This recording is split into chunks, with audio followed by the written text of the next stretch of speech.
RSS और BJP की कील को उखाड़ फेंकेंगे। ये वकीलों का वादा है। वकील किसान आंदोलन के साथ हैं। हम लोग आपकी हिफाजत के लिए आएंगे। आप देश की रक्षा कर रहे हो, आप देश के रक्षक हो। वकील हर कील को उखाड़ फेंकेगा। वकील हर कील का इलाज है। आपको बता दें कि अब बड़ा बयान किसी और की तरफ से नहीं, सुप्रीम कोर्ट की सीनियर वकीलों की तरफ से निकलकर सामने आया है। किसानों के साथ मैदान में अब वकील भी उतर गया है। जहां एक तरफ मोदी सरकार को डबल झटका लगा है, वहीं दूसरी तरफ पंजाब हरियाणा हाईकोर्ट की तरफ से भी मोदी सरकार को फटकार लगाई गई है, लताड़ लगाई गई है। तो आखिर किस तरीके से किसानों को रोकने के लिए सारे नियम कायदे कानून ताक पर रख दिए गए, संविधान की धज्जियां उड़ाई गई हैं, आपके लिए समझना बेहद जरूरी है कि क्यों आखिर किसानों से इतना खौफ खाती है मोदी सरकार। तो इस पर बातचीत करेंगे। क्या आदेश किया गया है, हाईकोर्ट में क्या हुआ है, किसानों ने क्या ऐलान किया है और इसी के साथ वकीलों ने क्या ऐलान किया है, पूरी चर्चा करेंगे, बातचीत करेंगे और समझने की कोशिश करेंगे। और इसको समझाने के लिए हमारे साथ कोई और नहीं बल्कि सुप्रीम कोर्ट के ही सीनियर वकील जुड़ रहे हैं, सोशल एक्टिविस्ट भी हैं और उन्होंने किसान आंदोलन को फुल सपोर्ट किया है। तो उनसे बेहतर इस मसले पर कोई अपनी राय रख ही नहीं सकता। तो पोडियम पर स्वागत करती हूँ सीनियर वकील और सोशल एक्टिविस्ट महमूद प्राचा जी का। नमस्कार सर। नमस्कार सर, हाईकोर्ट की तरफ से बड़ी टिप्पणी निकलकर सामने आई है। पंजाब हरियाणा हाईकोर्ट का कहना है कि किस हक से बैरिकेड लगाए, रास्ता बंद किया। आपके प्रदेश में तो प्रदर्शन नहीं चल रहा है, तो कैसे किसी आदमी को सड़क से गुजरने से रोका जा सकता है? ये तो हक है, इसको कैसे मारा जा सकता है? तो हरियाणा सरकार के इस असंवैधानिक फैसले पर आप क्या सोचते हैं? पंजाब के किसान पंजाब में, हरियाणा में, दिल्ली में, मध्य प्रदेश में, उत्तर प्रदेश में, देश के किसी भी कोने में, किसी हमारे देश के नागरिक किसी भी कोने में कोई भी प्रोटेस्ट करना चाहता है तो एक दूसरे जगह जाने की पूरे देश में पूरी आजादी है, संवैधानिक हक है हर एक नागरिक का। तो ये अब इसको जो भी तोड़ता है वो अपराध करता है। जो सुप्रीम कोर्ट का कानून है इस बारे में, पीसफुल प्रोटेस्ट को कोई नहीं रोक सकता। मैं उससे आगे कह रहा हूं, पीसफुल प्रोटेस्ट को फैसिलिटेट करना, पीसफुल प्रोटेस्ट की मदद करना हर एक सरकार की जिम्मेदारी है, फंडामेंटल ड्यूटी है हर एक सरकार की। उसके आगे रोड़े अटकाना अपराध है। ये अपराध कर रहे हैं और पंजाब हरियाणा कोर्ट को और हर जगह एक जो झूठा बहाना सरकार लेती है और खासतौर पे आरएसएस और बीजेपी हर आंदोलन में ये झूठा बहाना लेती है कि लोगों को, देश की जनता को इससे जो है इनकन्वीनियंस हो रहा है, इससे उनकी रोजमर्रा की लाइफ में परेशानी हो रही है। अब ये सरकार को परेशानी हो रही है और किसानों की वजह से नहीं, आंदोलनकारियों की वजह से परेशानी नहीं होती। सरकार को परेशानी होती है कि उनकी चोरी और डकैती पकड़ लेते हैं आंदोलनकारी जो होते हैं, पीसफुल प्रोटेस्ट करने वाले, और दुनिया के सामने उजागर करते हैं। और सरकार इसीलिए परेशानी खुद पैदा करती है। ये जो कीलें लगाई गई हैं, ये जो बैरियर्स लगाए गए हैं, ये परेशानी पैदा कर रहे हैं। हाईवे पे जो ट्रैफिक रुक रहा है, क्या किसानों की वजह से रुक रहा है? नहीं, ये रुक रहा है पुलिस की वजह से। जो बैरियर्स लगा रहे हैं उसकी वजह से रोड रुके हैं, हाईवे रुक रहे हैं। तो ये काम सरकार कर रही है। तो लेकिन ये बात ठीक से आर्ग्यू की जानी चाहिए अदालतों में कि सरकार कर रही है परेशानी, तो धारा 144 जो है वो सरकार की पुलिस के ऊपर लगनी चाहिए। ये बाधाएं क्रिएट नहीं करेंगे, अपराध नहीं करेंगे। यही पंजाब हरियाणा हाईकोर्ट ने इनडायरेक्टली कहा है कि आपको क्या परेशानी है। मैं तो उससे आगे बढ़ के बात कर रहा हूं, अगर हरियाणा में भी प्रोटेस्ट हो रहे हैं तो कोई नहीं रोक सकता, और वो लोग तो दिल्ली जा रहे हैं ना। लेकिन 60 गांठ है ना अपराधियों में, डबल इंजन की सरकार, डबल विकास हो रहा है। हाँ, हरियाणा के अपराधियों में, और वो 60 गांठ साफ नजर भी आ गई। उन्होंने ये कहा, हरियाणा में न्यूज देख रहा था, हरियाणा की सरकार के वकीलों ने ये कहा कि हमें दिल्ली से आदेश आया कि ये रोको आप। तो रोकने का लॉ एंड ऑर्डर की जो जो जो कानूनी पोजीशन है वो तो हरियाणा सरकार की होती है, लॉ एंड ऑर्डर। दिल्ली की सरकार को कोई हक नहीं है हरियाणा की सरकार को बोलने का। लेकिन चलो, वो तो दोनों एक ही पार्टी के लोग हैं, तो आपस में 60 गांठ करके काम कर रहे होंगे। ये अपराध दोनों, अमित शाह जी और खट्टर जी 60 गांठ करके अपराध कर रहे होंगे। तो कोर्ट ने कहा है कि आप नहीं कर सकते। लेकिन जो यूनियन ऑफ इंडिया के वकील थे, जो दिल्ली के बारे में, दिल्ली की सरकार के बारे में बताते, उन्होंने कहा कि हमारे पास ऐसा कोई ऑर्डर नहीं है, इसलिए ये भी झूठ उनका कोर्ट के सामने पकड़ा गया। ये जो अपराध हो रहे हैं, दिल्ली की सरकार करे या हरियाणा की सरकार करे, ये सीधे सीधे अपराध है। इनको और किसी नजर से देखना ही नहीं चाहिए, और किसानों का अधिकार है। दूसरी एक सबसे महत्वपूर्ण बात क्या हो रही है, चाइना और पाकिस्तान के बॉर्डर। आप बेहतर बता पाएंगे कि एक तो हाईकोर्ट की तल्ख टिप्पणी तो है ही है, वहीं दूसरी तरफ हरियाणा पुलिस ने जिस तरीके से एक नोटिस भी जारी किया गया है, सूत्रों के हवाले से यहां तक खबर निकलकर सामने आई है कि कहा गया है, वकीलों की तरफ से भी कहा गया है, भानु प्रताप सिंह जो कि आपके साथ जुड़े हुए आंदोलन में, उनकी तरफ से भी बयान निकलकर सामने आया है कि नोटिस जारी किया गया है कि अगर आप किसान आंदोलन में शामिल होंगे तो आपके ट्रैक्टर जब्त कर लिए जाएंगे। तो सर, ये किस हद से किया जा रहा है, पहली बात। और ये दूसरा, अगर आप कह रहे हैं कि दिल्ली से ऑर्डर आया, अगर दिल्ली से ऑर्डर आया है तो जाहिर सी बात है गृह मंत्री अमित शाह की तरफ से ऑर्डर आया है। तो अस्थायी सर जेल तक बना दी गई है, जहां एक तरफ हाईकोर्ट कह रहा है कि बल का प्रयोग आखिरी वो होना चाहिए, आखिरी उपाय होना चाहिए, उसको सबसे पहले अपनाया जा रहा है, वो भी किसानों के खिलाफ।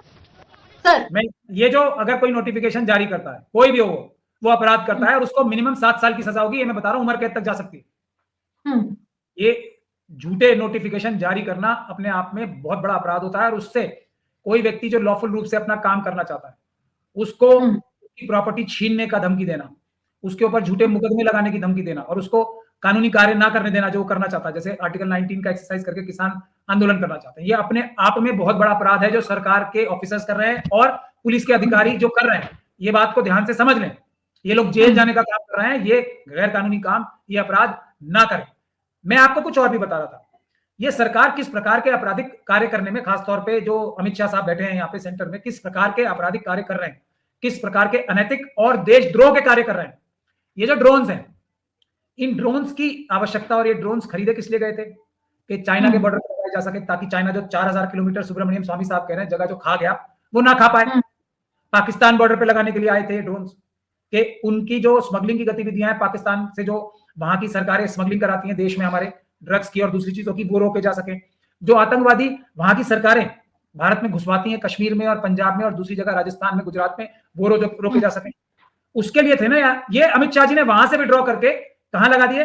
अपने देश के नागरिकों के ऊपर, जो संविधान और देश की रक्षा करने के लिए, जो देश की आम जनता को बचाने के लिए, किसान अपने लिए आंदोलन नहीं कर रहे हैं, वो ट्राइबल्स के लिए कर रहे हैं, जल जीवन जमीन के लिए कर रहे हैं, वो देश की जनता को जो आने वाला खतरा है, जो चाइना और पाकिस्तान के साथ मिलकर, अडानी अंबानी मोदी जी की सरकार के साथ मिलकर किसानों की जमीन हथियाने की जो साजिश कर रहे हैं, जो खाद्य पदार्थों के रेट आसमान को छुआने की साजिश कर रहे हैं अपने प्रॉफिट कमाने के लिए, उसके खिलाफ, देश की हर एक नागरिक के खिलाफ जो साजिश चल रही है, उसको रोकने के लिए किसानों ने बीड़ा उठाया है। तो हम सब लोग, देश के सारे नागरिक, किसानों का तहे दिल से शुक्रिया अदा करते हैं। दिल्ली के नागरिक उनका वेलकम करते हैं, हम बाहें फैला के आपका वेलकम कर रहे हैं। किसान हमारे पास आए, हम लोग उनके मेहमान नवाजी करेंगे। दिल्ली की जनता ये कह रही है, तो सरकार को क्या परेशानी है? सरकार को ये परेशानी है कि अडानी अंबानी और चाइना का जो साजिश है, देश के फार्मर्स की जगह चौधरी चरण सिंह जी ने यूपी में दिलवाई थी, जमींदारों से छीन के, उस समय के अडानी अंबानी से छीन के, आज के समय के अडानी अंबानी को चौधरी चरण सिंह जी द्वारा दी गई जमीन उत्तर प्रदेश से वापस दिलवाना चाहते हैं मोदी जी और अमित शाह जी, चाइना के साथ मिलकर। ये हमारा इल्जाम है, बार बार है। तो सर आप कह रहे हैं, आपका कहना है पुलिस वालों ने क्या कह रहे हैं? सर आप बोलिए, अपनी बात कंप्लीट करिए, बोलिए। किसान देश बचाने के लिए, देश के नागरिकों का अन्न सुरक्षा के लिए लड़ रहे हैं। किसानों को क्या है? किसानों की लड़ाई नहीं है। एमएसपी, देश की जो खाद्य पदार्थ है उसकी जो दाम है कम रखने की लड़ाई है, दाम बढ़ाने की लड़ाई नहीं है। अभी आपने जियो का फोन देखा था ना सबने, अभी लेटेस्ट एग्जांपल मैं बता रहा हूं आपको, पहले फ्री में था, उसके बाद आज क्या पैसे बढ़ गए।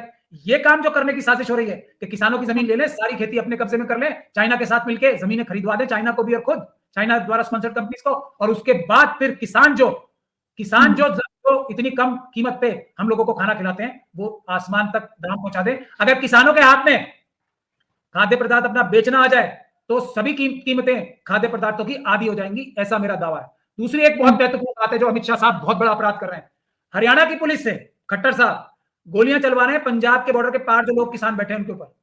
ये दो राज्यों में अगर पंजाब की पुलिस उनके खिलाफ, अपने नागरिकों की, जो पंजाब के वासी हैं, रहने वाले हैं, उनकी रक्षा में इस तरफ से गोली चलाने लगे तो दो स्टेटों में जो टकराव नहीं हो जाएगा?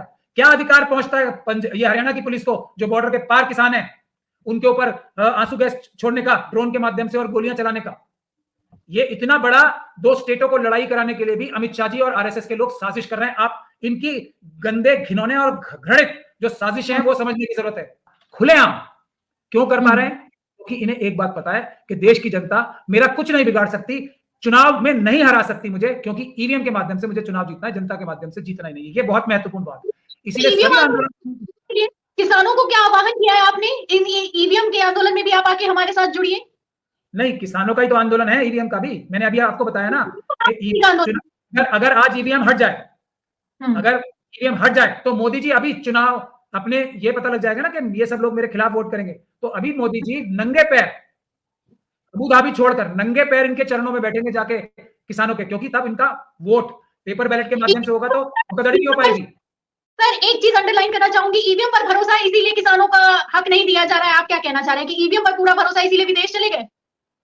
इसीलिए किसी की जरूरत ही नहीं है ना, सिर्फ किसानों की नहीं, किसान कोई अपनी लड़ाई लड़ रहे हैं, मैंने अभी आपको बताया, देश के हर एक नागरिक की लड़ाई किसान लड़ रहे हैं, हमें उनका धन्यवाद करना चाहिए, उनको सलाम करना चाहिए, उनको सैल्यूट करना चाहिए। मोदी जी को किसी का डर नहीं है, बेरोजगारों का डर नहीं है, नौजवानों का डर नहीं है, सैनिकों का डर नहीं है, रिटायर्ड सैनिकों का डर नहीं है, जो SC ST OBC है, माइनॉरिटीज के लोग हैं, उनका डर नहीं है, किसी का भी डर नहीं है। क्यों? क्योंकि चुनाव में जो वोट पड़ेंगे ना उनके खिलाफ, वो ईवीएम के माध्यम से वो अपने पक्ष में कर लेंगे। ईवीएम के माध्यम से वोट हो ना, अगर सब लोग मिलकर ईवीएम हटाने की जो मिशन है उस पर जुट जाएं और ईवीएम हटा लें, अभी मोदी जी MSP भी देंगे, अभी मोदी जी इन किसानों के पैर धो धो के पिएंगे, जैसे शिवराज सिंह चौहान ने पिए थे ना एक ट्राइबल व्यक्ति के, ये पैर धो के पिएंगे एक किसान के। मेरा ऐसा दावा है, सिर्फ ईवीएम हट जाए तब इन्हें लगेगा ना कि मैं तो मुझे 10 वोट भी नहीं पड़ेंगे कहीं से भी। किसान भी खिलाफ, यूथ के खिलाफ, जवान भी खिलाफ, देश का हर एक नागरिक खिलाफ, व्यापारी खिलाफ, बेरोजगार खिलाफ और सैनिक खिलाफ, सब खिलाफ। मोदी जी के साथ कौन रहेगा फिर? सही बात है सर। पार्टी के सुब्रमण्यम स्वामी जी और दूसरे लोग खिलाफ, इनको वोट कौन देगा? ये है ईवीएम का अगर ये भरोसा है तो आपका कहना है कि ईवीएम का भरोसा है इसलिए अब किसी के भरोसे की जरूरत नहीं, फिर चाहे वो किसान हो, फिर चाहे वो मजदूर हो, फिर चाहे वो बेरोजगार हो, किसी के भरोसे की जरूरत नहीं है। तो सर यहाँ पर मैं ये कहना चाह रही हूँ कि आपने जो आंदोलन किया ईवीएम के खिलाफ, उसमें भी आपने भी आह्वान किया कि आप 25 फरवरी को प्रधानमंत्री के आवास का घेराव करेंगे और किसान भी पहुंचे हुए हैं प्रधानमंत्री नरेंद्र मोदी से अपने जवाब लेने के लिए। और अगर ये आंदोलन आपस में जुड़ जाए, जैसा कि आप लोगों का कहना है कि किसान आंदोलन और ईवीएम का आंदोलन अलग अलग नहीं, ये एक ही आंदोलन है, तो क्या 2024 लोकसभा चुनाव के ठीक पहले मोदी सरकार के लिए बहुत बड़ा झटका होने वाला है, क्योंकि ये देशव्यापी आंदोलन अब बनता हुआ नजर आ रहा है? सर बिल्कुल यही तो है, इससे डर रहे हैं वो सबसे ज्यादा, इसीलिए तो दुबई गए, वहां से अपने जो वहां पे दूसरे भी लोग आएंगे मोसाद के और इधर उधर के लोग आएंगे, उनसे बैठ के अब दिमाग लगा रहे होंगे, भैया मैं क्या करूं, मुझे बचाओ। कुछ भी होता है, मजबूर हुआ तब अमेरिका चले गए, अब जब किसान आए हैं तो UAE चले गए। मोदी जी कहते हैं कि मैं फकीर आदमी हूँ, झोला उठाकर चल दूंगा, और हर बार झोला तब उठा लेते हैं जब जनता सवाल करती है। सर मैं आपको यही कह रहा हूँ, इसीलिए अगर ईवीएम से चुनाव नहीं होते, रोक लिए जाते हैं, तो मोदी जी की 40 पार नहीं होनी, 40 सीटें नहीं आनी, और अगली सरकार जो भी आएगी वो किसानों से, नौजवानों से, सैनिकों से, बेरोजगारों से, व्यापारियों से, छोटे व्यापारियों से इतने ज्यादा डरे हुए होंगे कि वो अडानी अंबानी जैसे सब लोगों को पकड़ के जेल में भेजेंगे, इनसे पैसे लेंगे, MSP भी देंगे, बेरोजगारों को नौकरी भी देंगे, बेरोजगारी भत्ता भी देंगे, किसानों को कम से कम, मेरे ख्याल से किसानों को, मेरे ख्याल से जो मैं एस्टिमेट लगा रहा हूं, हर एक परिवार को किसान के कम से कम 3 लाख रुपए हर साल मिलने चाहिए, कम से कम 3 लाख रुपए। ये हम लोग बड़ी आसानी से कर सकते हैं बजट बना के, क्योंकि देश के बजट में इतनी ताकत है, देश के अंदर इतनी ताकत है। लेकिन मोदी जी किसानों को, अभी मैं कह रहा हूं, अगर ये किसान आंदोलन और ये सब चला तो क्या कहेंगे, झूठा वादा कर लेंगे। मोदी जी की एक ही तो गारंटी है कि वो धोखा देंगे हर चीज में, और ईवीएम की गारंटी की वजह से मोदी की गारंटी है। ईवीएम का भरोसा है तो हर एक आदमी को धोखा देने की गारंटी मोदी जी के पास। तो इसीलिए अगर ईवीएम से चुनाव होंगे तो क्या करेंगे, अभी ये किसानों को अभी कह देंगे इलेक्शन से पहले कि जी हमने आपकी सब मांगे मान ली, हम आपके पैर पकड़ रहे हैं, आप MSP मांग रहे हैं, जितना आप मांग रहे हैं उससे ज्यादा MSP दी हमने। और जैसे ही चुनाव खत्म होंगे, ईवीएम के माध्यम से दोबारा सरकार बनाएंगे, सारी की सारी चीजें एक दूसरा बिल लाके या दूसरा कानून पास करके एक दिन में वापस ले लेंगे सब चीजें, और अडानी अंबानी को पूरा देश भेज देंगे। ये होने जा रहा है। कौन सा इन्होंने अपना वादा पहले वाला निभाया है, बता दीजिए, एक वादा निभाया उन्होंने। तो ये चीज समझनी चाहिए किसानों को भी, किसी धोखे में नहीं आना है।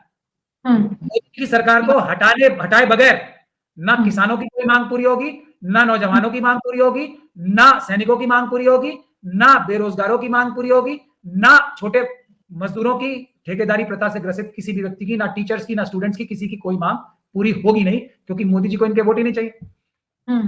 सोचने वाली बात है। और सर आपने समझने वाली बात कही है कि एक बार धोखा हो चुका है किसानों के साथ, अब दोबारा धोखा ना हो, इसलिए किसी के बहकावे में मत आइएगा, क्योंकि इन्हें किसानों पर नहीं ईवीएम पर उससे ज्यादा भरोसा है। तो बहुत बहुत शुक्रिया सर, जो भी आपने हमें जानकारी दी है।